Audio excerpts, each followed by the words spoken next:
Minister's attempt at explanation, and I know that it's not a massive issue, but it should not be underrated because it does have to do with normal drafting principles. And I do think, given that we've been strong on logic and logicality today, I do think that there is a problem, because the definition in the interpretation clause that the Minister has read out does not come into effect until the moment the bill is adopted. So you've got a catch-22 in logic. You have a problem. You cannot disband ECAN until you have renamed ECAN. You have to make it Canterbury Regional Council. And if you want, let us just clear it up and then we can move on to more important things. And in fact, there have been more than a few king hits, I think, anyway. But let's just clear this one up.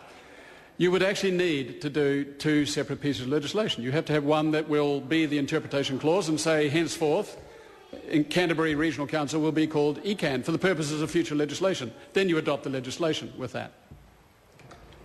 The question is that all... The Honourable Leanne Dalzell. Mr Chairman, I hadn't realised that the member was going to resume his seat so quickly.